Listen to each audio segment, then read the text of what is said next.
Assalamualaikum warahmatullahi wabarakatuh.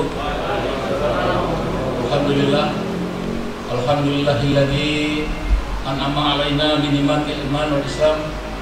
Asyhadu an la ilaha illallah wa asyhadu anna Muhammadar Rasulullah. Allahumma shalli ala sayyidina Muhammad wa ala alihi wa sahbihi ajma'in. Yang sama-sama kita hormati dan kita banggakan, hadir bersama kita yaitu Bapak Wakil Gubernur Provinsi DKI Jakarta, Bapak Haji Ahmad Riza Patria MBA. Kita doakan semoga beliau selalu diberikan kesehatan oleh Allah Subhanahu wa taala. Sahabat Ketua Umum DPI, semoga dirahmati oleh Allah Subhanahu wa taala. Al-Mukarram Al-Ustaz Bapak Haji Ahmad Bayowi SOS MSI. Alhamdulillah beliau sudah bersama-sama kita semua. Tak lupa sahabat saya Pak Taufan yang selalu hadir tanpa pernah diwakili. Beliau selalu memberikan atensi kepada seluruh organisasi kemasyarakatan dan organisasi kepemudaan. Sahabat saya juga Sekretaris Kota Administrasi Jakarta Timur, Bapak Reni Setiawan, hadir Pak. Insyaallah Bapak selalu mendampingi GMPI Pak.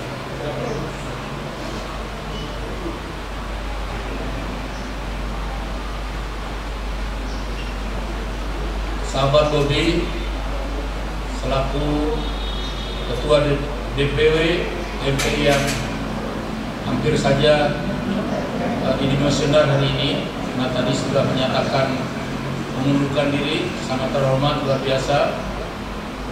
Saya lebih dulu barangkali Bang Bobi mengucapkan selamat dan terima kasih yang sebesar-besarnya atas nama Ketua DPW ketiga DKI atas masa bakti yang Bang Bobi lakukan selama periode beliau. Hadir bersama saya juga yaitu sahabat saya, sahabat muda yang selalu mendampingi saya, Gus Nazmi. Berdiri Gus Nazmi. Kenapa saya sebut berdiri? Saya memperkenalkan langsung bahwa beliau adalah sekretaris wilayah yang langsung saya minta dengan Ketua Umum Pimpinan Pusat Partai Persatuan Pembangunan. Insyaallah beliau bisa kolaborasi karena ini jelas terlihat tua dan muda, ya, pasangan yang insya Allah bersinergi. Para sahabat-sahabat muda dari unsur cabang DPI di seluruh kota Jakarta yang juga saya hormati. Kemudian para undangan, ada Ketua GPK Saudara Iwan Dayaki dan Saudara MK ada hadir, MK hadir. Terima kasih. Semoga kita yang hadir sini selalu mendapat rahmat serta ridho dari Allah Subhanahu wa taala. Hadir juga bersama kita Bang Maman Al-Mukarram, Maman Ustadz Maman Firmansyah, dan bendung saya, mana bendungnya? Ya, ini juga hadir, ini luar biasa. Anak muda juga. Insya Allah kita selalu bisa bersinergi. Yang pertama, saya ucapkan selamat kepada GMPI DKI Jakarta yang hari ini menyelenggarakan Muswil sebuah wilayah yang berapa ini? Ketiga. Ini luar biasa, kendati pun ada halangan yang justru sangat prihatin tadi disampaikan, begitu kompleksitasnya Partai Persatuan saat itu selesai, tetapi ada juga kendala, yaitu masalah COVID-19, PPKM, dan insya Allah hari ini sudah diselenggaranya Muswil. Bapak Ibu sekalian yang saya hormati, kalau tadi disampaikan saya, kalau bahasa kerennya nih, Bang Boys apa, Gus Sekil mengatakan coming home Haji Lulung ke Partai Persatuan Pembangunan. Ini bahasa anak muda. Jadi memang kolaborasi ini Saya sangat atensi, sangat memberikan perhatian kepada beliau, dan ini juga luar biasa kepengurusan hari ini, walaupun saya bukan formatur, tapi memang berkat ketua formatur dan formaturnya ini luar biasa. Komposisi kepengurusan sangat benar bersinergi. Mudah-mudahan sinergi ini adalah sinergi yang positif. Saudara-saudara sekalian yang saya hormati, kalau tadi saya diminta pidato politik, saya akan mengantarkan sebuah pidato yang saat ini sedang digandrungi dengan sebuah propaganda. Kenapa saya katakan propaganda? Ini propaganda yang menurut saya lebay. Orang ini sepertinya mengajak penegak hukum, mengajak semua aparat menjaga Pancasila. Tetapi kelompok-kelompok ini berpropaganda, melakukan siasat politik identitas. Kalau kita saja mengetahui politik identitas adalah politik identitas itu sendiri adalah kumpulan organisasi kemasyarakatan, suku dan etnis, termasuk bagian di situ ada agama. Namun apa yang disampaikan ini merupakan propaganda dan seolah-olah menghasut para pemuda kita atau menghasut seluruh bangsa Indonesia, kendati pun persoalan ini barangkali disampaikan secara sadar atau tidak sadar. Propaganda ini saya melihat sekali ucapan-ucapan baik itu komentar maupun tertulis, bahkan seolah-olah ini ada konspirasi memusuhkan agama.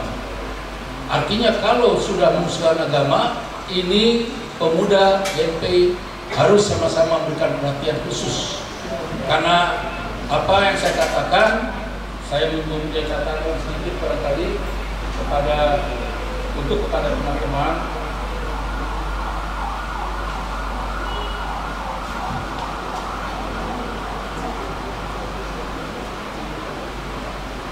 Bahwa politik identitas itu, supaya nanti ada catatan barangkali, saya hanya menyikapi saja, kemudian saya baca, dan ini merupakan tertulis, gampang sekali nanti kita artinya melihat apa sih sebenarnya politik identitas itu. Ada bagian yang tertentu yaitu soal agama. Kalau di sana ada mereka mengatakan bahwa politik identitas ini seolah-olah ada rencana atau sudah terjadi menabrakkan agama dengan Pancasila. Yang lebih ironis lagi, dia katakan politik identitas ini akan merubah ideologi Pancasila. Awalnya mereka mengatakan aparat harus menjaga Pancasila. Kita tidak lihatlah kelompok ini siapa, nanti kita tahu bahwa ada rencana juga ke depan melakukan amandemen Undang-Undang Dasar 45 kelima kali. Saya melihat persoalan ini hanya sedikit barangkali saya sampaikan di sini. Ini menurut pengalaman saya, karena saya adalah selaku juga anak tentara, anak veteran yang mendalami persoalan-persoalan atau mengevaluasi persoalan-persoalan reformasi pada tahun 1998. Bahwa kalau kita mau bicara jujur sampai hari ini, tidak ada kurikulum pelajaran baik di tingkat SD, SMP, SMA, bahkan di universitas tidak ada kurikulum yang pernah mempelajari tentang kejadian reformasi, atau paling tidak kita tidak mengalami bahwa reformasi ini jadi sejarah. Padahal reformasi itu muatannya luar biasa. Yang pertama memberhentikan presiden. Yang kedua adalah mengeluarkan TNI dan Polri dari parlemen. Yang ketiga, semua rakyat bangsa Indonesia ini boleh membuat partai politik, sehingga partai yang tadinya 3 berubah menjadi 104 partai. Yang kelima menjadi perhatian kita khusus bangsa Indonesia adalah apa yang terjadi. Saya pernah bicara dengan Pak Amin Rais, saya katakan, Pak Amin, ada nggak sih agenda reformasi mengamandemen Undang-Undang Pancasila sampai 4 kali? Tidak pernah. Wah, ini luar biasa dong, saya bilang. Terus kemudian kenapa hari ini ada rencana mengamandemen Undang-Undang Dasar 45 yang kelima kali? Jujur nih, saya bukan mengecilkan pengetahuan kaum muda, pemerintah yang ada di sini. Apakah sudah mengetahui tentang substansi, sedikit saja substansi tentang perubahan Undang-Undang Dasar atau amandemen Undang-Undang Dasar 45 yang keempat kali? Kalau saya boleh menyampaikan, ini sebuah ilustrasi saja yang kemudian menjadi catatan teman-teman muda, karena goodwill-nya ini akan terjadi 5 tahun sekali, yaitu pemilihan umum, baik pilkada, pemilihan umum, caleg, dan pemilihan presiden. Apa yang terjadi pada waktu itu?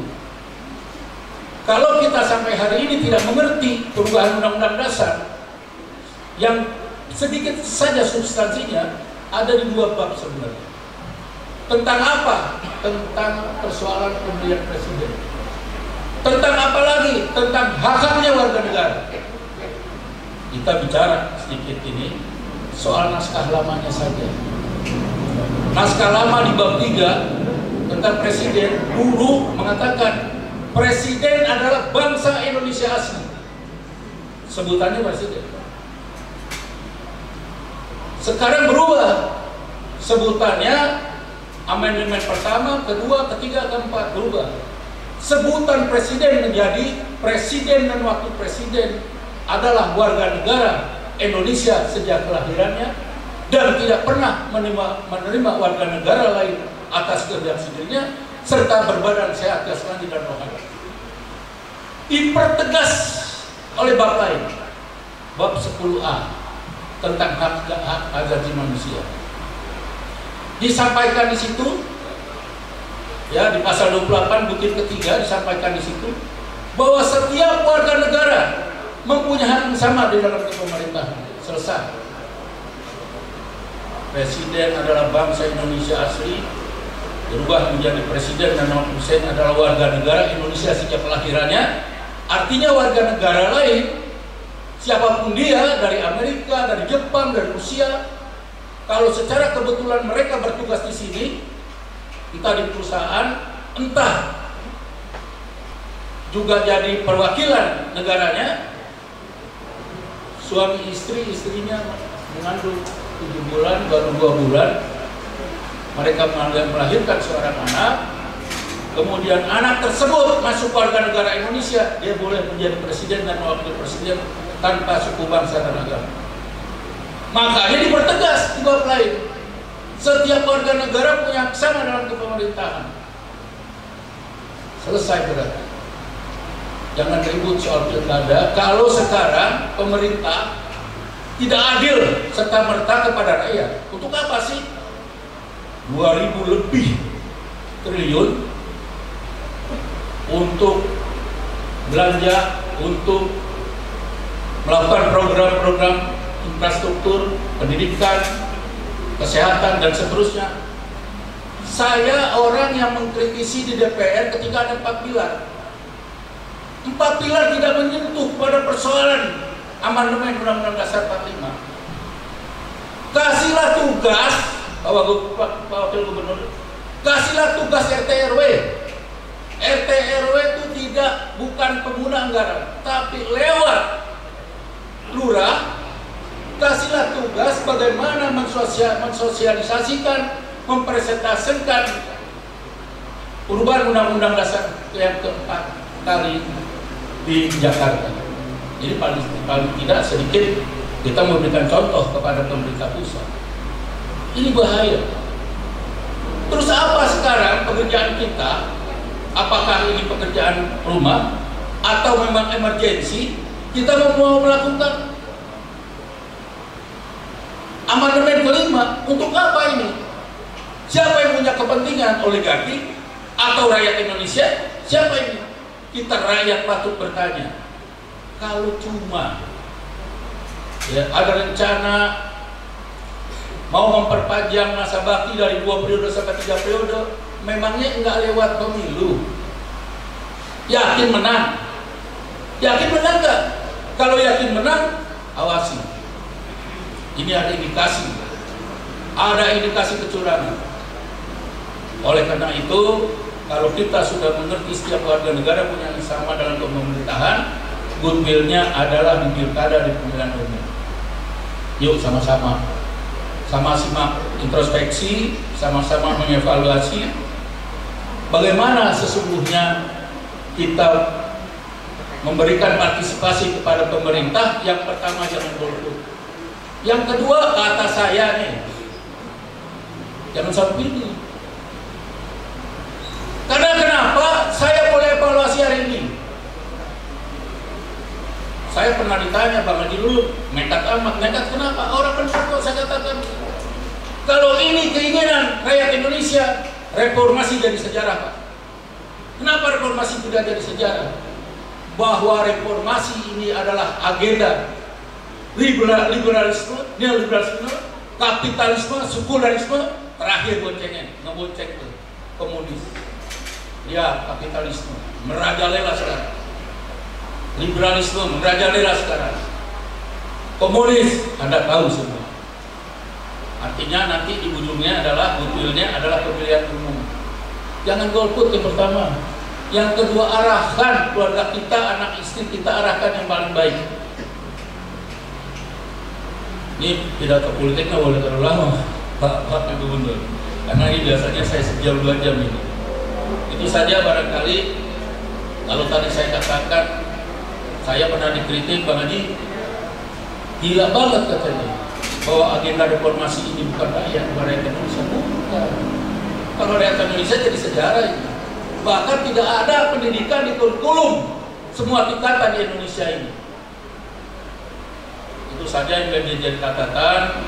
Justru nanti teman-teman muda mengaplikasikan sendiri, memberikan implementasi sendiri. Saya hanya mengantarkan saja cuman 2 bab 3 pasal. Kalau sumpah presiden, sumpah gubernur dan wakil gubernur dan seterusnya ke bawah itu sama, Pak, tidak ada perubahan. Sebelum memampu jabatannya presiden dan wakil presiden disumpah menurut agama, itu di pasal 9 bab 3. Tapi pada saat pemilihan umum, makanya saya katakan kemarin, kenapa sih Ahok menjadi gubernur kita gelisah? Haknya sama, tinggal goodwill-nya ada di pemilihan umum. Jangan golput. Dan punya keyakinan siapa? Jangan disebut lagi Al-Maidah. Karena Al-Maidah ini disiasatin sama kaum mereka. Gitu.